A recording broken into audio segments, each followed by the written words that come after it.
Welcome back, part 9 of 21. And we're deep into the psychology of the system now. We really are. And today is, well, it's a very grounded topic. Yeah, today we're talking about your wallet. Right. Like, why do some people see giving back as a penalty, while others see it as the ultimate upgrade for society? It fundamentally comes down to this concept of the magram versus the korbat. Exactly. And so, for everyone listening, I just want you to think about the last time you looked at your pay stub. Just, really picture it for a second. Oh, yeah. The universal experience. Right. You see that gross amount at the top, and it's a great number. It reflects your time, your late nights, maybe the family events you missed to put in those hours. It's your effort on paper. Exactly. But then your eyes drop down to the net pay. Yeah. And in between those two numbers is this massive list of deductions. State, federal, local, maybe union dues. Mandatory benefits, yeah. Right. And there is a very real physical sting in your gut when you look at what was taken. It's like, why? Why does parting with our resources feel so fundamentally painful, even when we logically know, it goes toward the roads we drive on or the society we live in? Because it feels like a penalty. It does. And that visceral reaction, that gut-level friction you're describing, that is not a modern phenomenon born out of contemporary tax codes. Right. It's basically a universal human operating system. It transcends whatever economic era or, political boundary you happen to live in. Well, look, I'll be completely upfront about my bias today because I feel that sting. Of course, we all do. When I look at inflation, when I look at the cost of housing right now, Yeah. I just want to hold on to my money. I mean, I want to build a wall around what I've earned. It's the survival instinct. Yeah. And yet, for part 9 of this deep dive, we are opening up a 1,400-year-old text, specifically verses 61 through 67 of Surah At-Tawbah. Yes, alongside the intensely detailed analysis by Ghulam Ahmad Parwez. Right, to figure out why we react this way. Yeah. And honestly, my mission today is to ask, how on earth does an ancient text convince someone like me, who just wants to protect his wallet, that giving my wealth to some grand abstract system isn't just a total loss? Well, it does it by taking away the comforting illusion that this is just a history book. Okay, what do you mean by that? That's the very first step Parwez takes in his analysis. He targets this massive cognitive defense mechanism that we all use. A defense mechanism. Yeah. Whenever we encounter a text, especially a religious or philosophical one that heavily critiques human behavior, our immediate instinct is to neutralize it. We treat it like an ancient bedtime story. Wait, how does a bedtime story neutralize a critique? I mean, think about how people interact with ancient epics. Parwez brings up the Hindu epics, right? Yeah. The Ramayana and the Mahabharata as a perfect comparative example. Okay, sure. When someone reads the story of Ramachandra being exiled to the forest by his stepmother or, the massive world-shaking battles with Ravana, they view it as a thrilling, fascinating legend. Right, it's an adventure. Exactly. It happened thousands of years ago. It has noble heroes, treacherous villains, magic, drama. You read it, your imagination gets a little workout, you pick your favorite character, and then you close the book and go to sleep. Right. It puts the critical mind to sleep because it has absolutely nothing to do with how you behave in a boardroom the next morning. It's entertaining, but it's fundamentally safe. Yeah. Like, if the villains are mythical kings from millennia ago, then I can't possibly be the villain. Exactly the point. And people do the exact same thing with texts like the Quran. They read these passages about the Munafiq, the hypocrites, and the mu'minin, the believers, and they tell themselves, oh, this is a very interesting historical account of groups living in the Arabian Peninsula 1,400 years ago. Like, oh, those hypocrites, they were just deceitful tribal leaders riding camels, causing political trouble in ancient Medina. Right. And by trapping them in the past, we don't have to look in the mirror today. Because if the hypocrite is a guy in the desert 14 centuries ago, it definitely isn't me, sitting in a sedan, checking my smartphone, and trying to figure out my capital gains tax. But Parwez's analysis radically rejects that safety. He argues that Surah At-Tawbah explicitly warns against this attitude. Really? It calls it out. Oh, yes. The text actually quotes people who brush off these profound systemic principles by saying, these are just tales of the ancients. The analysis insists these are not historical anecdotes meant to entertain. They are permanent, enduring psychological profiles. So it's like an X-ray of human motivation. Yes. The characteristics of the Munafiqin exist in every single era. The moment you strip away the cultural specifics, the camels, the ancient economy, the desert warfare, and you bring those psychological characteristics into the present day, it stops being a story and starts being a mirror. And what it reflects about our modern relationship with the social contract is highly, highly uncomfortable. Okay, let's look in the mirror then. Because if I'm just trying to survive a tough modern economy, how am I behaving like these ancient archetypes? What is the actual mechanism of this hypocrisy? Right. Because, I don't feel like I'm subverting society. I just want to keep what's mine. The mechanism is transactional compliance. It's what we might call the menu approach to the social contract. The menu approach, like at a restaurant. Exactly. Parwez outlines that the hypocrite archetype doesn't outright reject the system. They actually want to be part of it. But they approach the rules, the laws, and the collective obligations the way you would approach a buffet. Oh, I see. They only agree with systemic decisions when it benefits them personally or financially. So, like the paved roads, the fire department, the legal protection. Oh, they love those parts. If a rule provides safety, status, or profit, they're the loudest champions of the system. But the moment a directive comes down that demands genuine sacrifice, especially material sacrifice for the collective good, they opt out. Yeah, they suddenly find a million reasons to opt out. They become highly evasive. The analysis uses a phenomenal medical metaphor here, right? The willow bark analogy. Let's really paint this picture for everyone listening, because it captures the absurdity of this mindset perfectly. It really does. So imagine a patient who is suffering from a deep, systemic, potentially fatal disease. They go to a brilliant physician. The doctor diagnoses the illness perfectly and writes out a very specific, comprehensive prescription. Okay. It's a compound medicine. It requires multiple ingredients to work together to eradicate the disease. So the patient takes this complex recipe to the pharmacist. But instead of just, handing it over and trusting the cure, they start auditing the ingredients. Yes. They read down the list of compounds, and they start evaluating them based entirely on their own comfort and budget. Which is crazy for medicine. Right. They look at one ingredient and say, okay, this one is sweet tasting, I'll take that. They see another and say, oh, willow bark, that's cheap, throw a lot of that in. But then they look at the actual curing agents, the potent synthesized compounds that will actually attack the disease. And they realize those ingredients are expensive. Or maybe they taste incredibly bitter. I can already see where this is going. Right. They tell the pharmacist to just leave the expensive bitter stuff out. Exactly. They say, I'll just take the sweet water and the cheap willow bark. I'm not paying for the rest. Yeah. They take this diluted, totally useless mixture home, drink it, and then act completely shocked and betrayed when their disease doesn't go away. Wow. Parwez points out that you cannot extract 20% of a prescription and expect it to cure 100% of your illness. That is exactly what modern loophole culture is. Yeah. Think about how we treat society. Yeah. We want the full cure of a stable civilization. Right. We want the property rights, the national defense, the infrastructure. That's the sweet, cheap stuff we happily consume. But the moment the system asks for the expensive ingredients, the taxes, the civic duties, the funding of social safety nets for the vulnerable, what do? We hire accountants to find every possible loophole to avoid paying into it. And we justify it to ourselves. We think we are being savvy. We think we are outsmarting the doctor. Yeah, I'm just playing the game. Right. But if you adopt this menu approach, the collective society stays sick. Systemic inequalities fester. The infrastructure crumbles. Because the cure isn't being funded. Exactly. The collective wealth required to maintain the system is being hoarded by individuals who refuse to buy the expensive ingredients of the cure. So if people are dodging the heavy, expensive parts of the social contract, what exactly are they choosing to keep? Because it seems like they just stick to the performative stuff, Absolutely. Things that make them look like good citizens without actually costing them anything. And this brings us to a really fascinating distinction the text makes between empty rituals and actual reality. Parwez details how this archetype behaves in times of peace versus times of crisis. Okay, lay that out. When there is no pressure, these individuals look flawless on paper.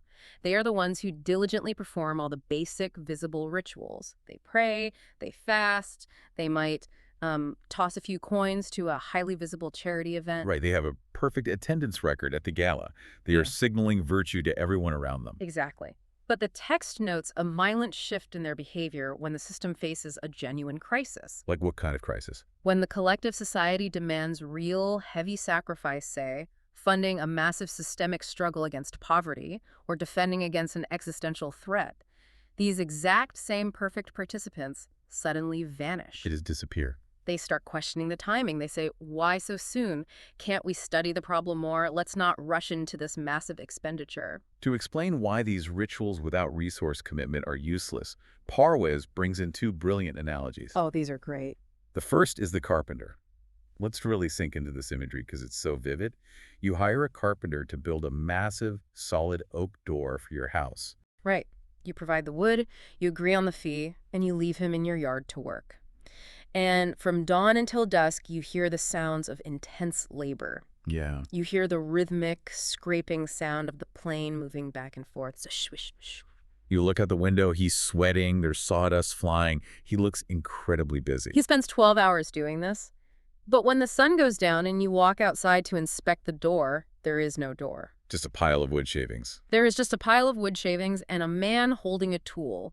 And when you demand to know where the door is, the carpenter acts offended. He holds up his tool and says, "What do you mean? I was working all day. Look at how incredibly sharp the blade of my plane is." He spent the entire day sharpening his tools, but never actually applied them to the objective. Right. And Parwez uses this to explain the danger of rituals. Rituals like personal prayer, fasting, or self-reflection, they are not the end goal of a society. They aren't. No, they are the sharpening of the tools. They are the psychological training required to prepare you to actually build the system. If you sharpen the plane all day but never build the door, you haven't accomplished anything of value. The goal is the integrated, functioning society. The second analogy he uses is the cotton carder. Yes. In traditional textile work, raw cotton is full of seeds and clumps. So a cotton carder uses a large bow with a very taut string. Okay. They pluck the string rapidly, and the intense vibration separates, cleans, and fluffs the cotton fibers so they can be spun into thread. It has a very distinct, loud, mechanical twang. But the analogy points out that just mechanically twanging the bowstring in the empty air doesn't card the cotton. Exactly. If you aren't feeding the raw material into the vibration, the twang is just annoying noise. Similarly, if you are performing all the religious or civic rituals, making all the right sounds of a virtuous person, but you are not feeding your actual material wealth into the system to process the problems of society, you are just making noise. But let me push back here. Let's say I am that guy making noise. If I'm an honest person, if I do my personal rituals, I don't lie on my taxes, I don't cheat my neighbors, and I generally try to be kind to the people in my immediate circle. Sure. Why do I owe this grand abstract system my actual wealth? Why isn't my personal private morality sufficient to make me a good person? That is probably the most common modern objection to taxation and systemic contribution. Right. It feels completely justified. And it sounds reasonable until you examine what this specific ancient text is actually trying to build. Yeah. Individual morality, not lying, not cheating. Basic kindness is universal. You don't need a complex scripture for that. Basic human empathy gets you there. Right. It's baseline human ethics. Yeah. Even a staunch atheist believes in being honest and not harming others. Exactly. Yeah. But the defining feature of this system discussed in Surah At-Tawbah, the concept known as Deen, is integration. Deen is not a religion in the modern private sense. It is a complete collective system of life. You cannot have universal truth without a collective structure to enforce, protect, and sustain it. Oh, I see. Personal morality is beautiful, but personal morality cannot build an interstate highway system. Personal morality cannot protect a vulnerable population from systemic corporate exploitation. Personal morality cannot organize a collective defense against a pandemic. So personal morality is just the sharpened tool. Yes. It's great that the tool is sharp, but if you refuse to integrate your efforts with others to build the system, you're just a guy standing alone in a field with a very sharp piece of metal while the house burns down. Exactly. A system requires material support. It requires resources. It requires wealth. And this is where the text gets incredibly physical on its diagnosis of the hypocrite. It observes their body language when asked to contribute. This is one of the most striking parts of the analysis for me. The text describes a very specific universal physical gesture, closing the fists. The Arabic phrase is yakiduna aydiyahum. They tighten their grip. They withhold their wealth. Think about the anatomy of a clenched fist. Yeah. It is defensive. It is tense. It requires active muscle contraction to maintain. The text is pointing to the psychological tension of hoarding. You can feel it. If someone on the street asks you for a large sum of money, or if you read a headline about a massive tax hike, your hands literally tense up. Right. Mine. I earned this. I'm holding on to it. But Parwez goes deeper into why the fist clenches. It comes down to two completely opposing paradigms of what it means to give money to a system, the magrum versus the qurabat. This is the crux of behavioral economics centuries before the field existed. Wow. Let's break down magrum first. Okay, so the individuals who clench their fists view contributing to the state or the collective system as a magrum. The word translates to a penalty, a toll, an unjust fine. They feel they are suffering a loss. It's the endowment effect in action. They feel ownership over the gross amount on the pay stub, so the taxes taken out feel like a theft. They think, I am being penalized for my hard work. This is a fine I have to pay just to keep the government off my back. That is a life lived in constant resistance. But the true contributors, the mu'minin, the ones who actually build the system, they view the exact same financial transaction entirely differently. They view it as qurabat. Qurabat, let's unpack that. Qurabat comes from a root meaning proximity, closeness, or approach. In this context, it means an investment, an upgrade, a means of drawing closer to the ultimate societal ideal. So it's not a loss. Not at all. When they open their hands and release their wealth, they do not see it as a loss. They see it as purchasing a share in a magnificent collective enterprise. It completely reframes how we translate the word salawat. Usually, if you look at an English translation of the Quran, salawat is just translated as prayers. And Parwez argues that reducing salawat to just praying gets the systemic meaning of the text. In this systemic visionary perspective, salawat represents the state's entire support system. It is the social safety net, the collective infrastructure, the mutual guarantee of human dignity. It is the mechanism by which the wealth of the society is circulated to ensure no one falls through the cracks. So when you clench your fist, yabiduna idiyahum, you aren't just saving a few dollars for your retirement account. No. You are actively starving the very support system that guarantees your collective survival. You're dismantling the safety net that your own children might one day need. You are viewing the subscription fee for civilization as a mugging. That is a massive paradigm shift. Giving isn't a penalty for success. It's the premium you pay for an upgraded society. Exactly. But let me step back into the shoes of someone looking at their depleted bank account. Because why does it so often feel like a magrum? I mean, I pay my taxes, but the schools in my city are underfunded. I donate to charity, but the homeless encampment under the bridge just gets bigger. If I don't trust the people spending the money, every penny feels like a theft. And that feeling of throwing money into a void happens when the relationship between the contributor and the leadership is broken. Right. The text actually addresses this head-on by detailing an insult that the detractors used against the architect of the system, the prophet. This is fascinating. They mocked him by calling him an ear. The Arabic is Uzhun. It sounds strange to modern ears, but calling a leader an ear was a deep, calculated insult. How so? They were essentially calling him incredibly naive. They were saying, he just listens to everyone and anyone. Whoever talks to him last, he believes. You can lie to his face, make up an excuse for why you didn't contribute your wealth, and he just sits there and listens. He's just a giant gullible ear. But why would they assume that just because he listens patiently, he's a fool? It's classic psychological projection. Who thinks a patient listener is a fool? A liar. The hypocrites, who are deceitful and operate on hidden agendas, assume that because the leader doesn't immediately strike them down or call them out violently, he must have been successfully duped. They mistake systemic patience for personal stupidity. But the text flips the insult beautifully. It says essentially, yes, he is an ear, but he is an ear of goodness for you. Yes. A true architect of a system must be an ear. You cannot integrate a complex society if you isolate yourself in a palace and refuse to hear the grievances, the excuses, the struggles, or even the lies of your people. You have to know what's going on. You have to gather all the data. A leader listens to build cohesion. But here's the trap. If a leader listens to everyone, how do they avoid becoming a populist? Oh. Because if I yell loud enough about my taxes and the leader is just an ear, shouldn't they just lower my taxes to keep me quiet? How is an ear of goodness different from a politician who just panders to the loudest angry mob? The text draws a razor-sharp line between populism and systemic leadership. It explicitly points out that seeking to please individuals The Arabic phrase used is yardunakum, meaning trying to make you happy is the hallmark of corrupt, manipulative politics. The politician who promises everyone a tax cut, free health care, and zero consequences. Yes. They pander to individual egos to maintain power. But a true systemic leader, an ear of goodness, does not aim to please individuals. Is their metric, then? Their only metric for success is aligning the system with higher universal laws, what the text frames as pleasing the divine system.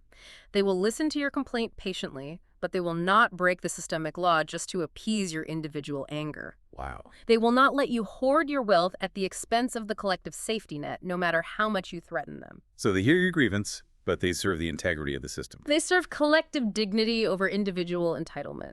Which forces a really profound question. If the leader is maintaining this integrity, and we are paying our korbat, our investment into this system, what is the actual product? Like, what are we buying when we unclench our fists? The source text says you are funding Rahmat. Rahmat, which is usually translated simply as mercy. But Parwez's analysis demands that we redefine what true Rahmat actually is in a societal context. Okay, redefine it how? Well, providing mere physical sustenance, giving someone enough calories to not die, giving them a rudimentary roof over their head is not, on its own, Rahmat. To illustrate this, the analysis uses what is easily the most uncomfortable analogy in this entire deep dive, the prison analogy. It is brutal but necessary. It forces us to examine the ultimate goal of our welfare systems. Yeah. Think about a modern, well-funded, highly bureaucratic prison. It provides 100% uniformity. Every single inmate is guaranteed 3 nutritionally balanced meals a day. Every inmate is provided with clothing. Every inmate has a roof, a bed, and heating. And there are armed guards everywhere to ensure they're protected from external threats. If you look at it purely through a spreadsheet of material needs, a prison is a perfectly functioning welfare state. Right. 0 homelessness, 0 starvation, 0 unemployment, technically. And yet, a prison is universally considered a place of punishment. It is the worst place to live. Why? Because while the physical body is maintained, the psychological self is crushed. It completely lacks what Parwez calls erdahem-i adamiyat, the profound reverence and dignity of being human. A prison strips away your agency, your privacy, your potential, and your respect. If we zoom out, this is a devastating critique of how modern societies often handle poverty. If your tax dollars or your charitable contributions only fund a bare minimum system that treats the vulnerable like inmates, giving them rations but micromanaging their lives, making them jump through humiliating bureaucratic hoops to prove they're poor enough, stripping them of dignity just to keep them barely alive, that system is a failure. It is not Rahmat. It's just an open-air prison of uniformity. You're just keeping the body alive while letting the humanity rot. Exactly. Salawat, as the state's support system, requires your resources to create a society where both physical needs and psychological dignity are fiercely protected. That is the true upgrade. That is the korubat you are investing in. An ecosystem where people don't just survive on a ledger, but flourish as respected human beings with agency and potential. Yes. So if you're listening to this right now, think about the systems you support. Think about the last charity you donated to or the policies you vote for. Are they funding a prison of uniformity? Are they just managing poverty? Or are they building an ecosystem of dignity? It's a tough question. Because if you suspect you're just funding a bureaucratic prison, it is no wonder your fist clenches when they ask for money. But if you see a system building real dignity, the resistance fades. But we have to acknowledge that many people don't want to build either. They want the psychological reward of being seen as a builder without spending a single dollar. Which brings us to the bizarre psychological quirk detailed in the text. This is where the ancient mirror really reflects modern corporate behavior. Yes. The text points out that the hypocrite archetype has an insatiable addiction to unearned praise. The Arabic is yuhibbuna and yumadu bimalam yafalu. They love to be praised for things they haven't actually done. They want the gold medal without running the marathon. Specifically, in relation to the system, they prefer to use words instead of wealth. They want to pass grand resolutions in meetings. They want to deliver stirring, beautiful speeches. They want to flatter God or the leader or the concept of society with incredible poetry, all to distract from the fact that their fists are tightly closed. Why do we do this? Parwez points out that we fundamentally misunderstand the nature of the system. We treat God, or the divine system, like an ancient, insecure human king. Think about a fragile human despot sitting on a throne. How do you survive under his rule? You walk in, you bow as low as possible, and you recite a long list of his magnificent titles. You stroke his ego, almighty, merciful, all-powerful ruler. And because his ego is fragile, he is appeased by the flattery. He smiles, waves his hand, and lets you keep your wealth. And we project that exact same human insecurity onto the universe. We think, if I sing enough hymns on Sunday, if I post enough beautiful quotes about justice on my social media, the system will overlook the fact that I am hoarding resources and exploiting my workers. We treat the divine system as if it needs our emotional validation. But the analysis clarifies that true systemic law is completely independent. It is not an insecure ego. It doesn't need your flattery. No. It requires concrete, material compliance to function. Words don't build roads. Wealth does. Is this not the exact definition of modern corporate PR? Oh, absolutely. Look at massive multinational companies. They will spend millions of dollars on a beautifully produced commercial about their core values, their commitment to the community, and their green initiatives. Right. They will sponsor a charity 5K, get a bunch of great press, and simultaneously deploy an army of offshore tax lawyers to dodge billions of dollars in obligations to the actual society they operate in. It's the exact same psychological archetype. Pass the resolution, get the praise for what you say, but withhold the resources you actually owe. But it works. The company gets the tax break, the CEO gets applauded on magazine covers, the stock goes up. It seems like the hypocrites win. They might fool the public, and they might even fool themselves for a while. But the ancient text insists that you cannot live in a fundamental state of contradiction with the social contract without it destroying you. Destroying you how? There is a psychological toll, a terrifying consequence that catches up with them right here in the present. This is where the text gets incredibly dark.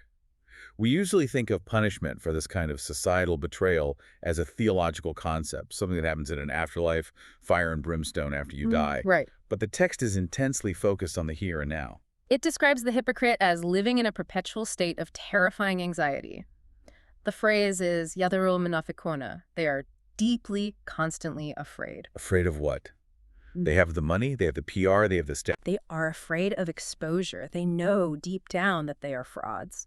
They are terrified that a new directive, a sudden crisis, or a shift in the system will suddenly force them to show their hands, and everyone will see the tightly clenched fists. Oh, wow. They live in paranoia that their status as parasites on the system will be revealed. So it's not an external hell, it's an internal psychological hell of their own making. The text describes their current state using two powerful terms. Khizy, which is public disgrace and humiliation, and an ezi azim, a great continuous torment. I want to focus on that word azim, because Parwez provides a linguistic breakdown of this root word that is absolutely chilling. The linguistic root of the word azim does not just mean great in a generic sense. It specifically refers to the bones. The bones, not a skin-deep wound. Exactly. When you get a cut on your skin, it heals in a few days. If you pull a muscle, you rest and the pain fades. But a disease in the bone, an infection in the marrow, That's entirely different. that is a continuous, deep, grinding agony. You cannot escape it no matter how you shift your weight. It is structural. So the text is saying that the disgrace and the anxiety of living as a hypocrite, taking from the society while refusing to build it, seeps into the very marrow of their existence. Yes. It's an azabi azim. Even if they manage to award billions, even if the PR campaign wins awards, the internal rot of knowing they have abandoned the social contract destroys their inner peace. They are structurally compromised. They are materially wealthy, but psychologically in their bones they are disgraced. They can never truly belong to the integrated system, the Deen, because their entire existence is built on cheating it. It's a heavy realization. The wallet isn't just a place to keep your credit cards. The wallet is the truest, most brutal lie detector we possess as humans. It really is. You can flatter the system with your speeches. You can twang the cotton carder's bow to make it sound like you're working. You can sharpen your tools all day long. But when the system faces a crisis and demands real resources to build human dignity, the movement of your hand tells the absolute truth about who you are. If you view that contribution as a penalty, a magrum, you will live in a state of resistance, treating the society that sustains you as an oppressor.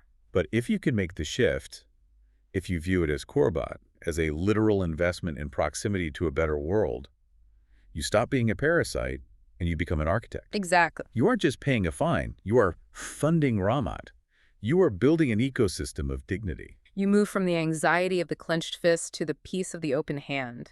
The next time you're faced with that friction, whether you are looking at the deductions on a pay stub, paying a tax bill, or being asked to volunteer your expertise for a collective cause, just pause for a second. Yeah, just observe yourself. Notice the physical reaction in your hands. Do your fists tighten? Do you feel that defensive clench of the magrum?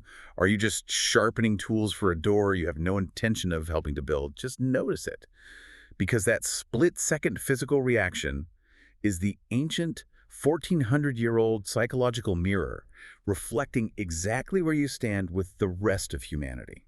It is the moment the theory of the text becomes the reality of your life. We've spent a lot of time today looking at the marrow-deep anxiety of holding back. We've seen what happens when you clench your fists and try to outsmart the system. But what happens when you do the exact opposite? What happens when you open your hands completely? Oh, that is the ultimate shift. Next time, in Part 10, we are diving into what might be the ultimate, most terrifying transaction ever proposed. What does it actually mean when the system offers to literally purchase your life and your wealth in exchange for paradise? Is it just poetic, religious metaphor, or is it the most ironclad, legally binding contract in human history? It's going to be a deep one. You won't want to miss it. Join us for the next deep dive.